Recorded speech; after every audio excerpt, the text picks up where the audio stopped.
Thank you, John. Today, I'm going to look at the results of our customer survey.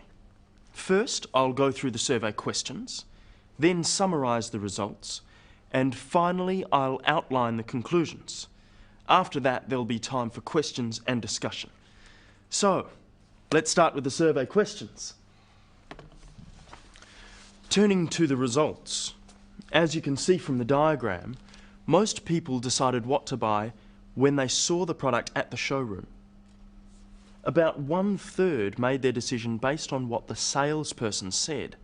The others knew what they wanted to buy already. Most of those made their decision on the recommendation of a friend. Only a few said they relied on advertising. Let's move on to the conclusions.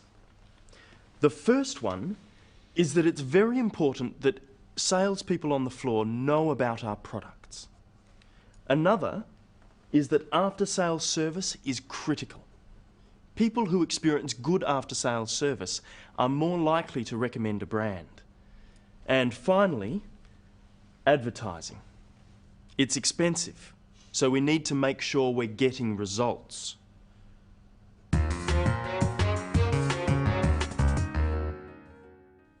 In today's program, we look again at a presentation.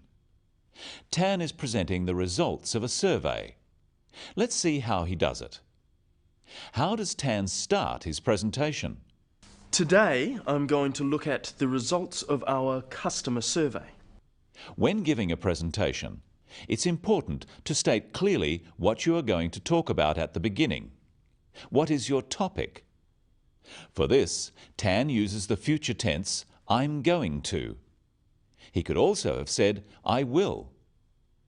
And instead of look at, he could have used other words, examine, analyze, review, discuss. After introducing the topic, what does Tan do next? First, I'll go through the survey questions, then summarise the results, and finally, I'll outline the conclusions. After that, there'll be time for questions and discussion. Tan outlines the structure of his presentation. There were 3 parts. Notice how he signals this by using sequencing words.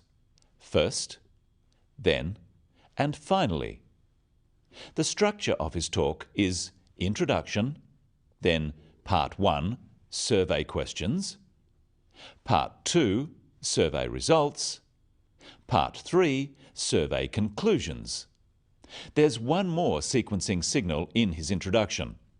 Did you hear it? After that, there'll be time for questions and discussion. Even though Tan said finally he would talk about conclusions, he has something after that. This is because the questions are not part of his presentation. He's telling his audience that after he's talked about conclusions, it will be time to ask questions. So, sequencing words are very useful. They tell your audience how many parts are in your talk, and they can signal when you are moving from one topic to the next one. Sequencing words are words like firstly, secondly, thirdly, then, next, finally, after that, following that, and later on. Another type of signal can be used to show you are moving from one part of your talk to another. Here are 3 that Tan uses. Practice them with him. So, let's start with the questions. Turning to the results, let's move on to the conclusions. When we speak in English, pauses and intonation are as important as the words we use, because they help people understand. Listen. Let's move on to the conclusions. The first one is that it's very important that salespeople on the floor know about our products. Another is that after-sales service is critical. Without pauses or intonation, it's much harder to understand, and it sounds boring. Let's add pauses. Let's move on to the conclusions. The first one is that it's very important that salespeople on the floor know about our products. Another is that after-sales service is critical. Pauses should come between sentences, here. But you'll notice small pauses in the middle of sentences, after phrases. These help the listener to follow what is being said. Now we add intonation and stress. Let's move on to the conclusions. The first one is that it's very important that salespeople on the floor know about our products.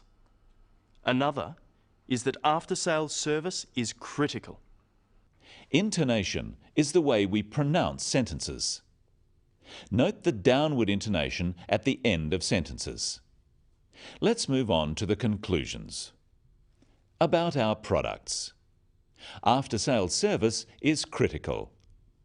Stress occurs in words and sentences. In words, one syllable is stressed. The wrong stress makes it hard to understand. So, conclusion, not conclusion. Products, not products. Even more important in speaking is to stress the important words in a sentence. This helps the meaning of what you are saying. It gives emphasis.